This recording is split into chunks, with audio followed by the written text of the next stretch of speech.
I'm Champaign native Emily Harrington. You're watching the podcast where townies and transplants share their tales of tears and triumphs, losses and wins, proving week after week that everyone has a story to tell. Welcome to HyperLocals. Hello, everybody, and welcome back to the next episode of the HyperLocals podcast. As I have said before, I am getting used to this visual component, but I'm trying my very best. Dr. Mary, I really am. Just in a matter of days, I text you, you responded, and you were slightly nervous, but very willing and accommodating to come in. So I really appreciate it. You're welcome. This is Dr. Mary Laptew. Did I get it right? Yes. Yes. Okay. You are a Bloomington resident, formerly. Yes. Born and raised. U of I grad. Yes. And currently, where do you reside? I'm in Urbana. Oh, you're in Urbana. Okay, so you're a local girl. What do you think of Champaign, Urbana? I love Champaign, Urbana. You do? Yes. Over Bloomington normal? Absolutely. Okay, why?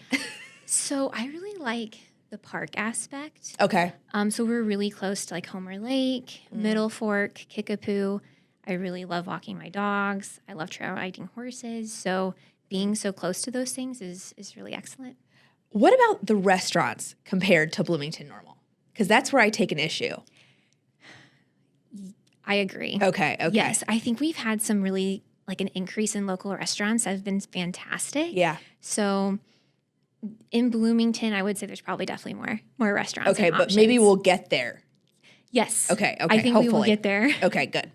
As I told you before, I went to college. Townie here went to college there, and you're the exact opposite. Opposite. We had to make it just a little bit difficult on our parents. Yeah. Okay, so this is it's a very interesting and timely and relevant that I am talking to you, and I'm going to tell you how you came in my radar. Okay. You're a vet. Yes. Veterinary medicine. Yes. Okay. 1 week ago, my mom and dad hired a at-home euthanasia or mobile euthanasia specialist to come in and put down their 17-year-old dog. Oh. And my mom at that time was like, this would be such an interesting podcast. Yeah. So Yeah. her 17-year-old dog, and then we have a 17-year-old dog, Oh my goodness. an Australian Shepherd. Okay. And my husband and I, we have 2 boys, are in the midst of talking about it. Yes. I am ready. My husband is not. Okay. To add interest to the story, we have a 3-month-old puppy. Oh. Okay. So they're both Australian Shepherds. Okay. But her presence, the puppy's, she's tormenting him a little bit. He really could care less. Okay. He has no fight left. But she's starting to kind of bite at him a little bit. Yes. And we'll get to the exact specifics of why I'm ready versus my husband, but I want to talk quite a bit about when, how, and why people come to the realization they need to put down their animals. Yeah. Okay. How many dogs do you have currently? I have 3. You have 3. Okay. Growing up, did you have a lot of pets? I had Labradors. Okay. We usually had about 2 labs at a time. Okay. Okay. I had some guinea pigs, some small animals as well. And I was definitely a horse girl. So Okay. I bought my first horse when I was 16. Really? So where were you in Bloomington in terms of training, riding?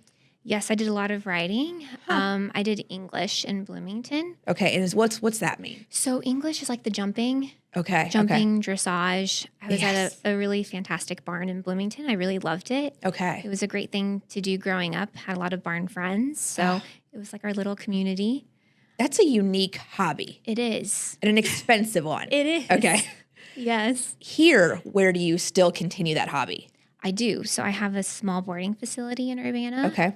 I have about 5 horses now on the property, and I Okay. have 1 horse. Okay. She's a quarter horse. She's amazing. Her name is Birdie. What's a quarter horse? So quarter horses are like the short, stocky horses. Okay. But they're rideable. Yes. Okay. Okay. Yes. So I trail ride with Birdie. So I don't show anymore. I don't do the jumping or dressage. We just go to Middle Fork and walk through the park, and it's a nice break. You are on your horse. Yes. In Middle Fork. Yes. Does that get a lot of stares? So I go to the portion where it's mostly the trail riders. Wow. On a rare occasion, I'll run into like the hunter or just the hiker, but yeah, but it's a lot of fun. So you haul a trailer with your I horse? do. Wow. Okay, what kind of vehicle do you have? So I use a truck for that. Wow. Okay. Quite a woman. I love it. Okay. Okay, so growing up, did you have like this heart connection with animals Absolutely. that was Yes. special to you? I just always loved them. I can't even remember a time where I didn't want to be a vet. Oh, really? Yeah, it's just I don't even know how I even processed it. I was just a little kid. I remember taking my guinea pigs to the vet and being like, I want to be a vet when I grow up. And it's just who I was and what I did. This is what your childhood dream realized. Yes. Okay, you never thought I Never. want to be a teacher, a nurse, nothing else. No. Wow. Okay. Did you go through quite a few animals as a child, or do you remember a few throughout? Yeah. So I had 2 labs growing up. Okay. So they were basically there my growing up years. Sure. I think they passed when they were about 13, and I got them when I was just quite young. Okay. So Charlotte and Chelsea. Oh, that's cute. Yeah, they were great. Labradors are the best. There's nothing better. Really? Yes. Is that what you currently have? I don't. Well, 3 labs, that's going to take up a lot of real estate. Yeah. No, I have all mixed breeds now. You do. Okay, so why did you make that choice for yourself? So I got them when I was practicing, and they just needed a little bit of help. Okay. So one of them was going to be euthanized, and I couldn't do it, so I took her home. So this dog was in your realm of care, Yes. and this dog needed to be or is going to be euthanized. Yes. And instead of euthanizing the dog, you're like, I got to take her home. Yeah. Why? What was special about this dog? Well, she was at animal control, Okay. and she got into a little tussle with another dog, and she basically avulsed her canine tooth. So her canine tooth was kind of like sticking out, and she had a hole in her mouth. Okay. And because she was a shelter dog, she was heartworm positive. She still wasn't spayed. They didn't want to spend. They couldn't spend the money to get her all fixed.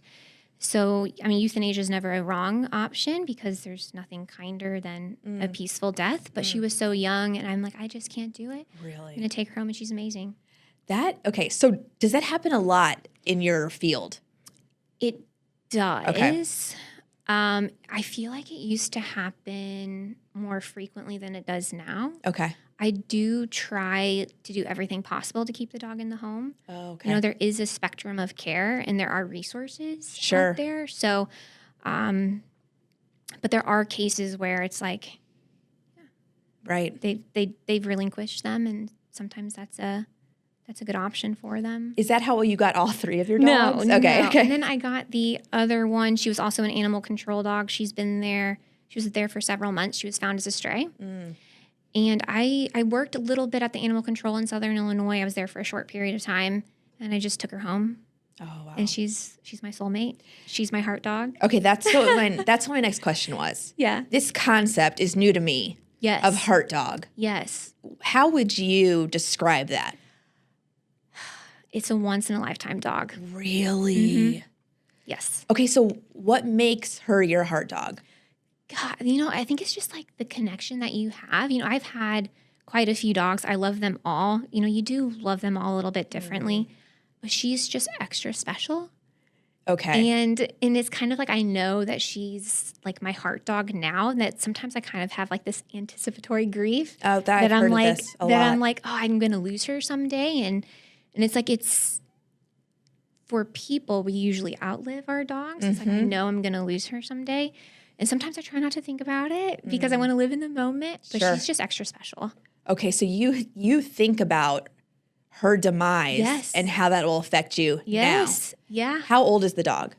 So I think she's probably about 7 years old. 7. What is an average lifespan for a dog? It is. So your 17-year-old 17. is quite old. Yeah. Yeah, especially for, you said it was an Australian Shepherd. Mm-hmm. Yeah, so they're pretty big. 17 is old. And well, he's a mini if that changes your... Okay. So like 20 pounds. Yeah, so minis can live a little bit longer, but 17 is still really old. They can live, you know, anywhere from 10, 15. Sometimes these little guys, they'll they'll keep going. Yeah. Is it a rule of thumb that the bigger the dog, the shorter the lifespan? Yes. Okay. They don't live so long. So I had a 120-pound dog, and he passed when he was about 9, turning 10. Wow. So I mean, that's 7 years younger than my dog now. yeah. That's wild to think about. Okay. So you think about your heart dog. So, okay. I want my heart dog, and I want my puppy to be my heart dog. Yes. And I feel like this is, if what we were going to do it, our kids are 9 and 12. If we were going to have a family dog again, this is it. And because our other dog, my husband and I bought together, and he just never took to the kids. So the kids were always kind of the enemy, the intruder. And my husband and I, he was still real codependent with. Yeah. So, and my husband kind of raised him on his own from a puppy. So he has a special connection to this dog that I have never felt. So now when we're at this end of life stage, discussing it, I feel like a bad guy a lot of the time. And let's talk about that when we get back. And we are back with Dr. Mary Laptew. Did I get it? Laptew. Laptew. Okay. Thank you for you. Today, you're not only a veterinarian, but you're a therapist, okay? You are my emotional support. As I said, my husband and I are at this critical moment where we are deciding our 17-year-old dog if he is ready to move to the next phase of his being, whatever that may be. But euthanasia, when I talk to my husband about it, he just gets uncomfortable.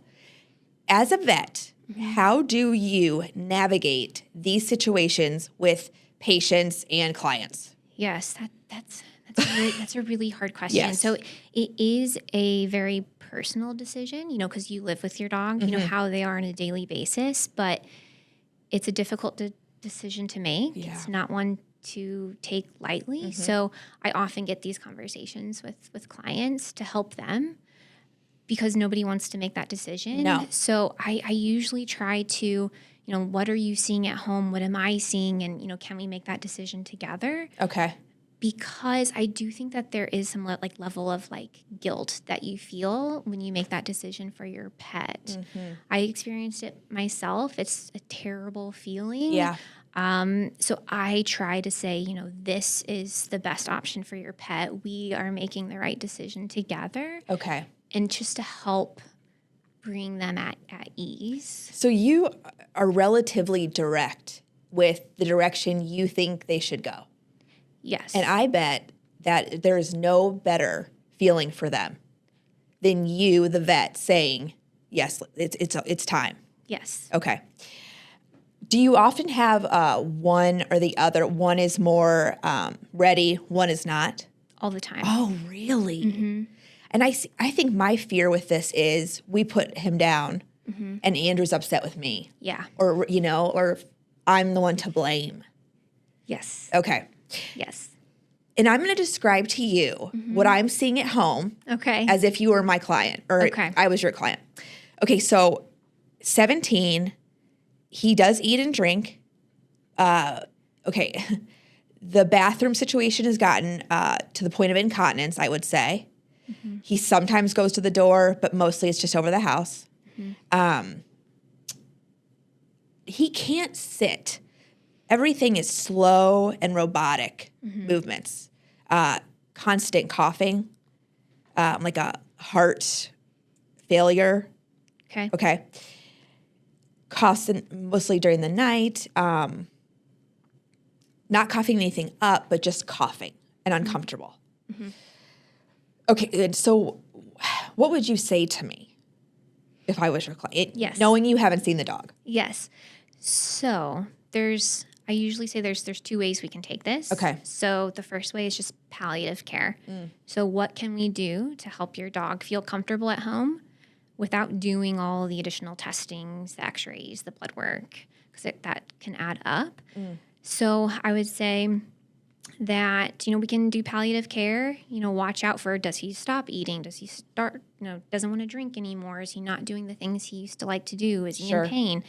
it does have a quality of life scale. They are many on the internet that you can look at that can help decide the quality of life.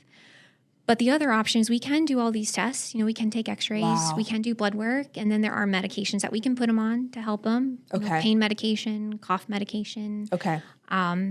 That's definitely a route that you could take.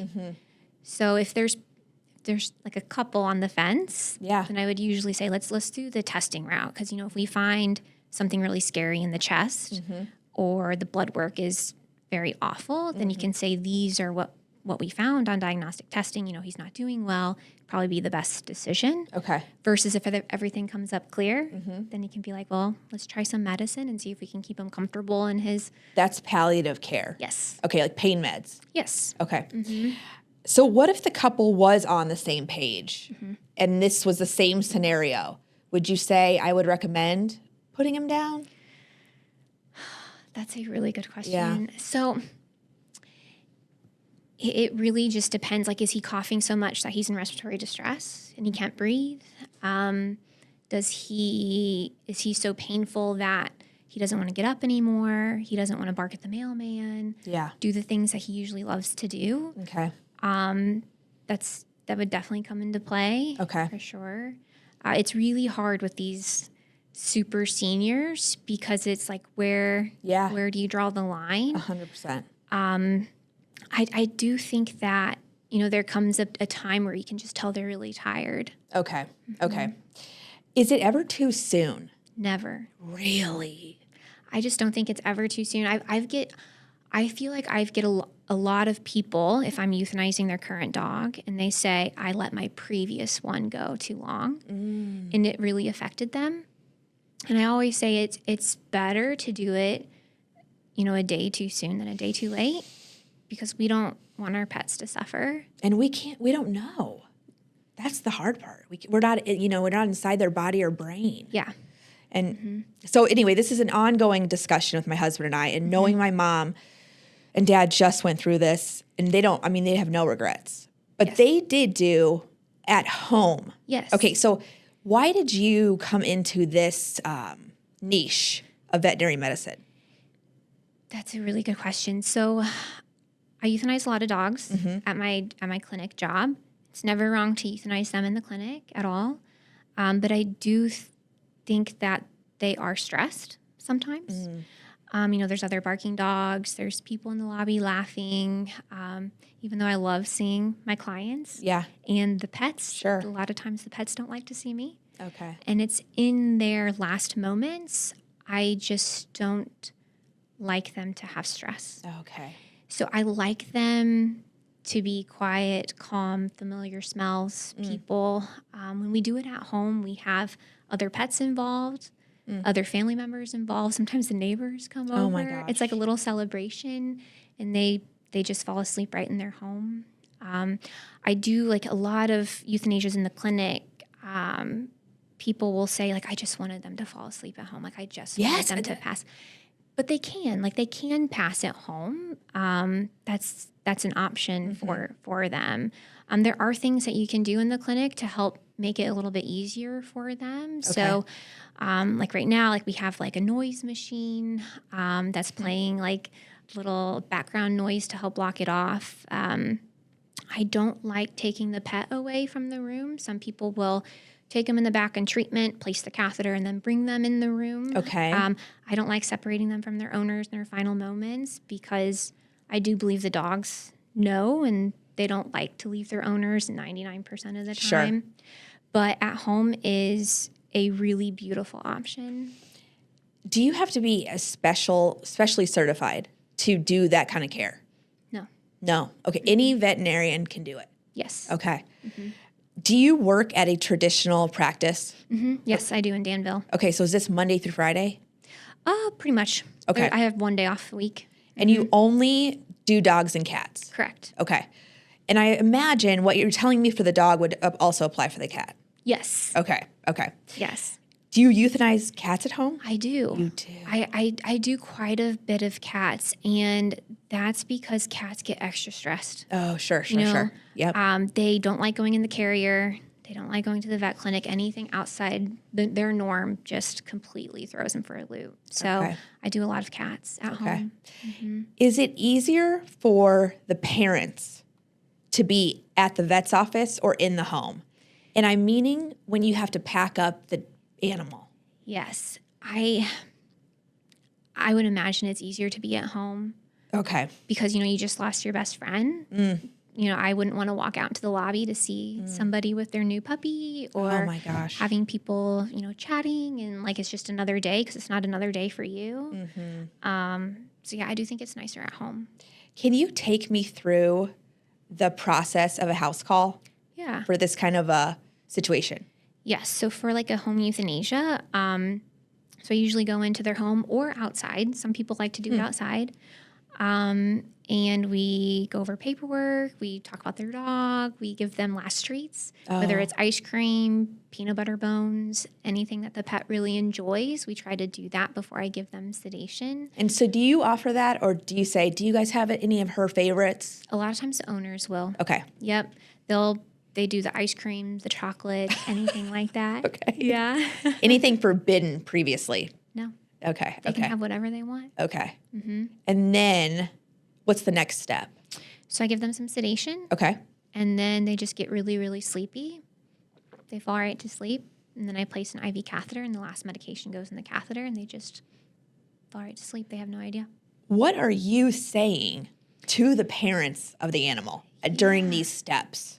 Yes. So it's always case by case because I have some people that I feel like they really want to talk. They want to talk about their pet and things the pet used to enjoy while they're, getting sleepy and all that stuff. And then I have some people that are just really quiet. Okay. So I try not to You just ask them feed any off them. questions. Yeah, I try not to ask them any questions or anything, and I'm just quiet with them. So yeah, but it's a beautiful thing. It really is. I have so many people that tell me like you have the saddest job. Yeah. And I have so many people say like I don't know, how you can do this, but to give your pet, the last comforts in their home with their people, I think is the best thing possible. Okay. And we're going to take a quick break. And after this, I want to talk about the process that happens shortly after that final medication. Okay. And welcome back. We are going to jump right back into what we were talking about. We're now in a client's home. We are with the pet that they have chosen to euthanize, and you are aiding in that process, emotionally and physically. Tell me about, we just talked about this off air. You have a 120-pound dog. Do they come to the realization that you're going to need help getting the animal to your car? Yes. So a lot of times owners will help. Okay. Yeah. So it's a discussion that's happening in the moment. Yes. Yep. Do you always take away the animal? No. Okay. I do have a lot of people that bury at home. Really? Okay. So that's a choice you talk about prior to. Yes. And what are the options for after they die? So you can bury at home. Okay. Or we can cremate. And there's 2 different cremation options. Okay. So we can have ashes returned or no ashes returned. What is the most common?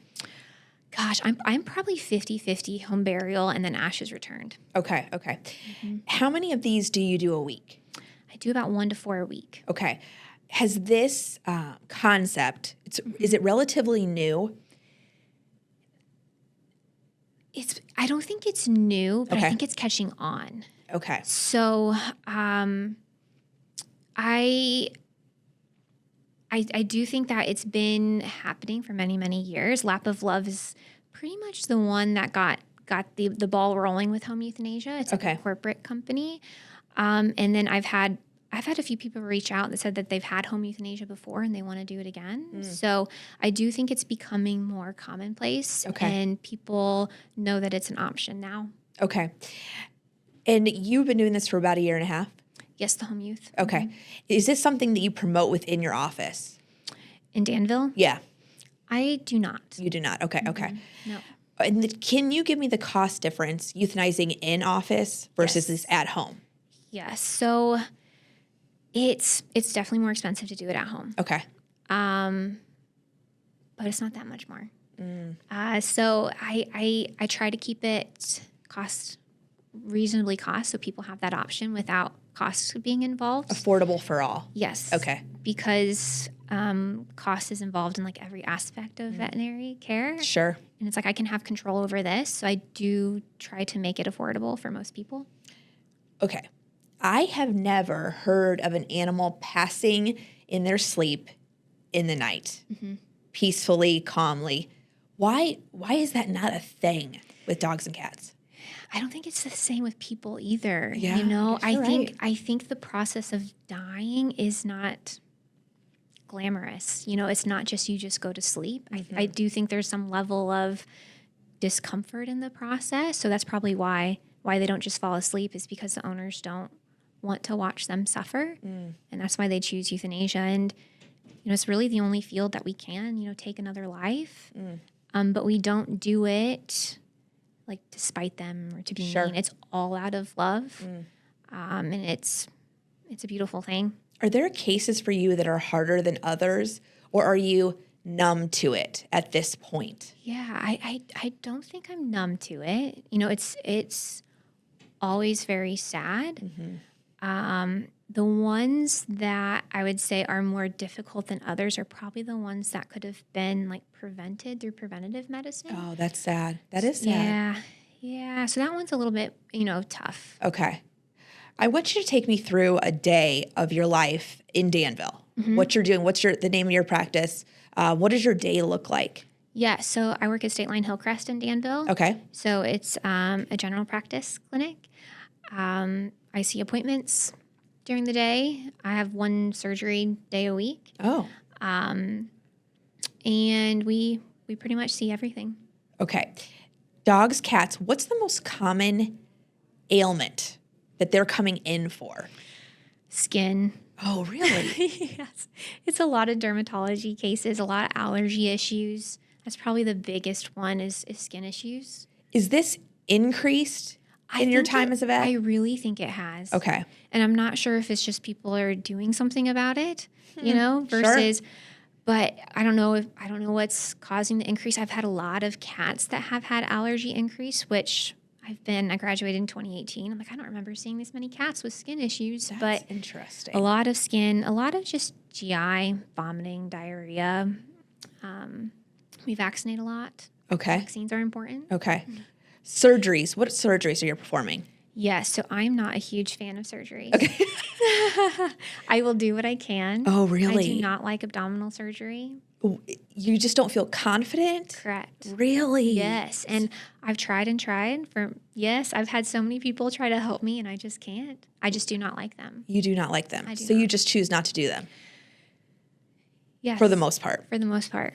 When you say abdominal surgery, this is my dog got into X, and now we have to remove it. Yes. Okay. Or spays. I do not like to spay. Okay, so you don't like surgery in general. I don't like going in the abdomen. Wow. And I've always been like that. Luckily, I've worked at clinics that I feel like a lot of vets love surgery.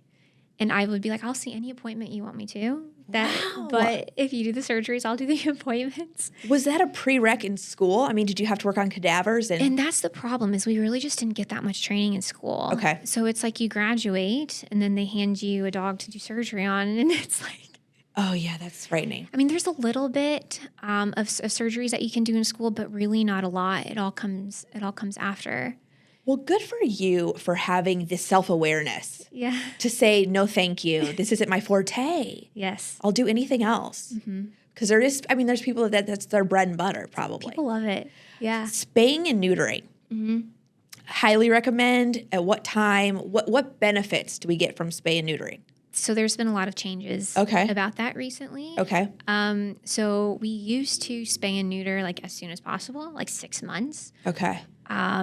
And we did that mostly to prevent pet overpopulation. Sure. Because we don't want unwanted. Bob Barker said it on, We don't want that. But recent studies have come out that say like if you fix them sooner, it can cause certain cancers down the road. Really? It can cause musculoskeletal issues down the road. So in female dogs, if you don't fix them, they're going to be more prone to mammary cancer. Okay. Breast cancer. Yep.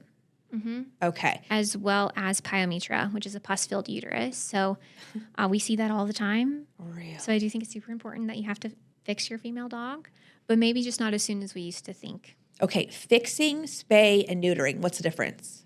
So spaying is for females. Okay. So you're removing the uterus and the ovaries. And that's for cats too? Yes. Okay. And then males is neuter. And there was a big debate in our house. Yeah. What is neutering? So what are you doing exactly? Yes. So removing the testicles. Okay. They come off. Yes. Entirely. Yes. Does this change their behavior? Or is that a misnomer? That's a good question. I do think like if you neuter a dog, they're not going to be like as likely to roam. Okay. Might be a little bit more calm. I have a lot of people who don't want to get their dogs fixed because they're afraid it's going to change their personality. That's so And interesting. I don't think it does. Okay. I think they're the same. What about the stereotype or bad reputation pit bulls have gotten? Yes. How do you feel about that? My parents said they lost their dog. Now, of course, they go to the Humane Society and it's overrun with pit bulls. Yes, it is. So do you have an impression of have they gotten a bad rap? They've gotten a bad rep. Really? I have one. She's amazing. Okay. No, so every dog is an individual. Like I do think genetics comes into play, but pit bulls are not like the 100% pit bull. They're always mixed with something. So like if you look at a pit bull and do a DNA test, there's a good chance it's going to come back as it's a mixed breed. Okay. So it's mostly a stereotype. Like they have the big head. Yeah. And they're just all muscle. They're all muscle. Okay. Yes. Okay. So don't judge a book by its cover. No. And I kind of was one of those people. Oh, I was because I was like, I'm not going to have a pit bull, but I have one and she's so great. Okay. And all of my pit bull patients are fantastic. Okay. They are so funny. They're big goofballs. I love them. Okay. Okay. That's good to know. That's good to know. What about, have you ever gotten bit? I've never gotten bit. You've never gotten bit. No. Okay. All right. We will pick back up on this bite conversation because I find this hard to believe after this break. And we are back. Dr. Mary, I cannot believe you've never been bit by do you say client or patient? Patient? Patient. Okay. Yeah. Never had an aggressive situation go bad. Well, we get a lot of aggressive dogs. Okay.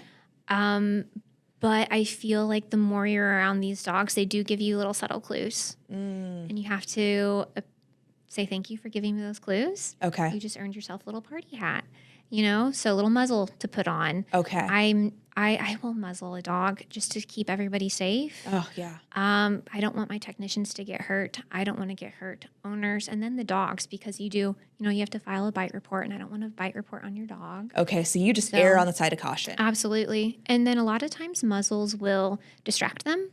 So they're thinking about everything else, what's on their face, versus what you're doing to them. But I do muzzle. They'll let you know. Have you ever had to kick out a client for bad behavior? A client or a dog? A dog or both? No, I don't. I don't say you can't come back because your dog's not well behaved. Yeah, and I really do hate saying that because they're not a bad dog. They're just a lot of times they're scared, and that's just how they're reacting. So they're not bad by any means, but we have medications that we can give to help them. Okay. So we have pre-medications. We give IM sedation all the time. Okay. So there are ways that we can deal with them. As a forethought or once they're in your office for the appointment? So we usually, let's say we've never seen the patient before and we're not able to handle them very well. I usually send them home and I say, let's come back. Really? And we'll try again with some different meds. Wow. Okay. That's smart. I want to know what or how you would talk to a client about an anxious patient. What's best for us to do for our dog to make the best of a vet experience? If your dog is anxious, pre-medications are going to be your best friend. Really? Yeah. Trazodone and gabapentin, I give it to my dogs before they have anything done to them. It just kind of just chills them out a little bit. Okay. Yeah. Flights, same situation if you're going to take a dog on an airplane? Yes. Okay. The increase in emotional support animals. Do you see this a lot? I don't see it a lot where I'm at. Okay. Yes, but I've heard about it, it happening. Yes. Well, I'm already wanting to get my dogs. Yeah. That's what I'm saying. So just so I can take her everywhere. Yeah. That's what I'm like looking forward to. Yeah. If you were to give me, I said we've got two spectrums, 17 and a puppy. The best advice for having a happy, healthy dog. She's now 3 months. What can I do for her to give her the best, most successful life? Yeah. So for medical purposes, so I would definitely do monthly prevention. That's going to be super important. Okay. And what does that mean? So monthly prevention, so flea, tick, and heartworm. Okay. So heartworm is spread by mosquitoes. Just takes one bite to become positive. Okay. The worms grow up, live in the heart, and can cause damage to the heart. And a lot of times it can stay silent for many, many years until there's an issue unless you test them every year. Okay. So heartworm is number one. You got to have that. Yeah. Okay. You got to have flea and tick. I have a lot of Lyme in the area. So doing the tick prevention, super important as well. Vaccination is a big one. There's many different vaccines, but you want to keep them vaccinated. And just annual exams, I think, are really, really important, even though the dog is young. Oftentimes we can find, ear infections, little lumps, bumps that we need to check in before it's too late. Okay. So just taking them every year for an annual exam is super important. Okay. What behaviorally, is there something that I can do now to help set her up? Training Training is going to be so important. Okay. Yes, and socializing them. Yeah. It's very important. We have a lot of dogs that just stay in their house and then they don't go anywhere. Even I get a lot of, they're just in the backyard. They're fine. No, you need to walk. You need to get them out. You need to smell. They need to have that outlet. So I think exercise is super important. We're talking to our family and friends about our 17-year-old dog, and he grew up in my husband's garden apartment in New Jersey.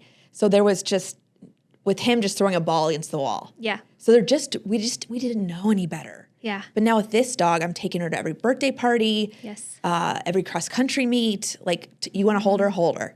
Like, we're trying to do it differently this time. So we'll see, because they're from the same line, the bloodline. So we know that there's health and longevity. Yes. But behavior we've struggled with.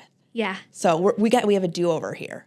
Yes. I think dog training is really important. There's a lot of really great trainers in the area Okay. to help you. They can give you tips and tricks on if something comes up, because 3 months, when I had my puppy, 9 months was the challenging time. So it's not going to get any easier. Okay. So I would just set that behavior for success now while she's young.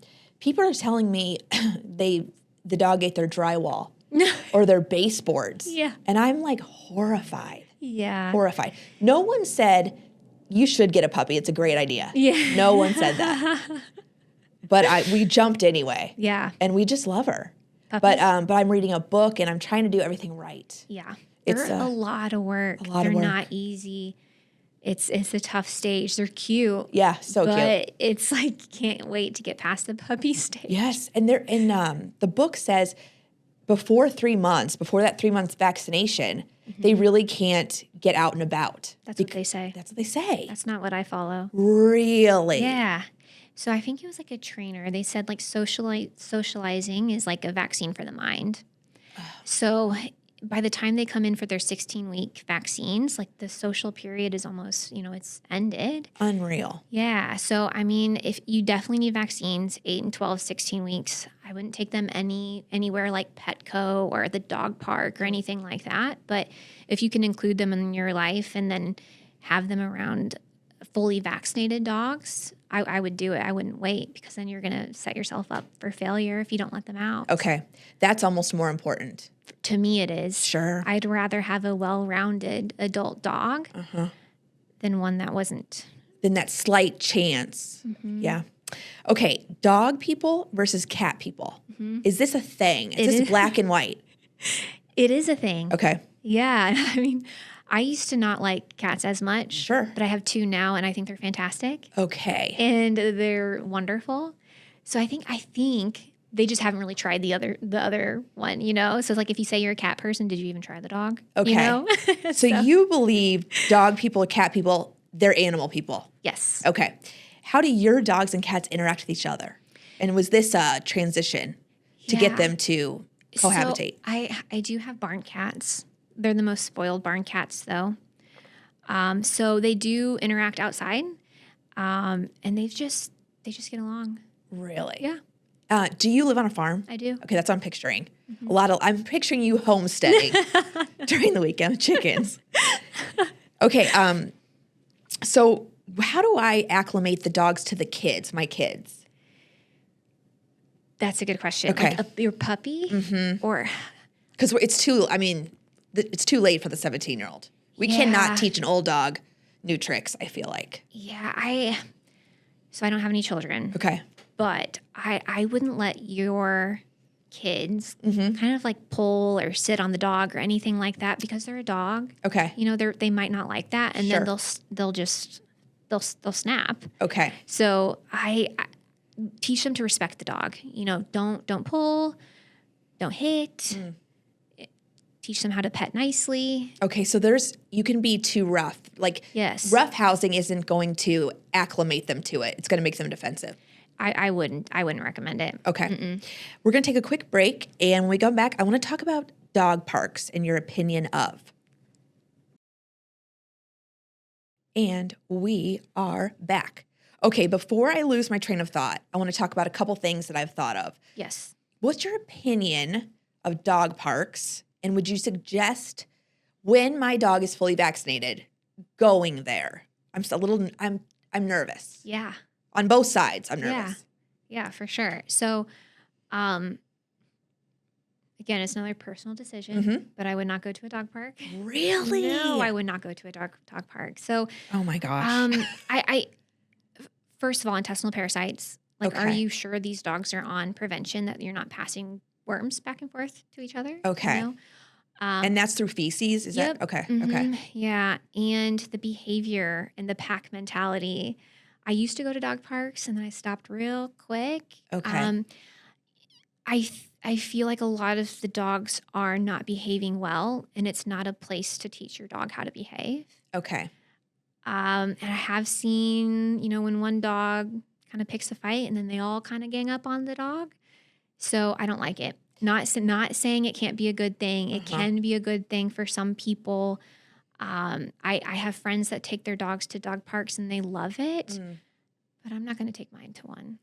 And you also have the layer of the owner and how they are going to handle their dog in a fight Yep. or getting fought. Yep. So, I mean, adds a layer of complication. Yeah, and some people will, because they used to be like a big dog park, little dog park. Sure. And then some people would let their little dog in the big dog area, and I just don't think that's smart. Yeah. You're not going to find everyone following the rules. Exactly. Okay. And I have seen some things that happen to dog parks, dog fights, really awful things. Oh, have you seen the aftermath? Yeah. Okay. The injuries that can come with that. Yeah. Okay. Do you see a lot of dog-on-dog injuries? Yeah. Really? Well, not even just in dog parks, but there's a lot of household dog aggression. Oh, gosh. So they're turning on each other. Oh, my gosh. Okay. How do you avoid that? I mean, that's unavoidable. It's tough. Yeah. It is so tough. But I will say, don't get siblings. Interesting. Yes. So there's going to be innate conflict. Sometimes. So it's called littermate syndrome. And sometimes littermate syndrome can mean that they're so closely bonded, it's hard to bond to the person. But I have had others where, around a year old, 2 years old, they'll start fighting each other. And then they have to go to different homes. Oh, that's awful. I also talked about microchipping. Is that so we're saying no, thank you to dog parks. Are we saying yes to microchipping? Yes, to microchipping. Okay. And tell me how Yes. that works. Yes. So it is a microchip that goes under their skin. Okay. And if for some reason your pet goes missing, you can scan the microchip and then they can call you and let you know. So the vet will scan it? So the vet can have a scanner, yes. Oh, But has a there scanner, are, okay. I know like in Danville, there's a really good like lost community page, and some of the admins will have the scanners and you can scan them on the weekend, Okay. which is really nice. But yes, the vet will have a scanner. Okay. So is that something you do? You say it around the time they're getting fixed. I like to do it when they're getting fixed. Okay. Because explain to me the process. So it's like a regular injection. It's just the needle's really big just to deliver the microchip. Okay. So we definitely do it awake, and they usually do really, really good. Wow. But if I can, I'm going to do it when they're under anesthesia just because the needle is quite big. Okay. So it is something that's not pleasant. I can't imagine it would be that pleasant. Okay. Yeah, okay. but they're so brave. They really are so brave. More resilient than people. I think so. I really think so. We probably take it harder I do. than they do, Yes, I than the do. dogs do. Yeah, you too. Okay. All right. So your days off and outside of work, you are doing the CU comfort care. Is that right? Yes. Okay. Are these emergent situations? I think about 95% are like same day or the next day. Because, it's really hard to predict when that time is going to come. Okay. So yes, it's mostly same day. It's 9:00. You've washed your face. You're ready for bed. Yeah. And you get a call Mm-hmm. or a text. Yes. What's your thought process? Yes. So if they say the dog is like suffering, I try to go. If I have to be at work the next day, because I do commute to Danville, I say, unfortunately, you might have to go to the emergency clinic, but I do everything I can to make it work. Amazing. And what radius around CU? So I pretty much will go anywhere. Wow. The furthest was been about an hour. Really? Okay. Do you leave them with anything? Are they going to get any memorabilia in terms of their animal? I usually do a paw print. Okay. I do an ink paw print. Okay. They can get some hair clippings as well. Oh, that's sweet. Yeah. That is sweet. Okay. So the overall point of this is I've heard that it's never too soon. Never too soon. That's kind of what I'm hearing. Mm-hmm. Okay. So if you had to talk to me and my husband. Yeah. Oh, no. You would ask us how the dog was feeling, acting every day. Mm-hmm. You would talk about palliative care. Mm-hmm. And then we can go to further testing but that's going to cost mucho dollars. Mm-hmm. At 17 years old, a senior dog, it's probably time. I'm not sure. Yeah. I'm not sure. I'm going to answer it. You think it's time? I think it's definitely time. Yeah. But I don't think my husband will ever. Do you know what his reasons for it are? Emotional connection. Yeah. It just makes him so sad. It's awful. It just makes him so sad. Tell him it's the last gift you can give your dog. Oh, that's good. I'm going to write it down. Yes. Yeah, that's good. The last gift you can give your dog. Mm-hmm. Okay. Where can people find you, contact you if they need your services? Yes. So I have a Facebook page. Okay. I have a website. They can call or text me anytime. Okay. And tell me your website. Do you know the name? CU Comfort Care. Okay, that's easy enough. And the name of your practice in Danville? State Line Hillcrest. State Line Hillcrest. Mary, this has been great. Thank you. Thanks for having me. You were nervous, but you were a gem. Thank you. Absolutely. So thank you so much for coming on. And I'm going to take with me all of these gems you've given me, really, in my new puppy and our elder. So thank you so much. I appreciate it. Thank you. Okay, so I wanted to pop in at the end of this episode with Dr. Mary and recap the situation that preceded her episode. So we have a dog, Heppenheimer.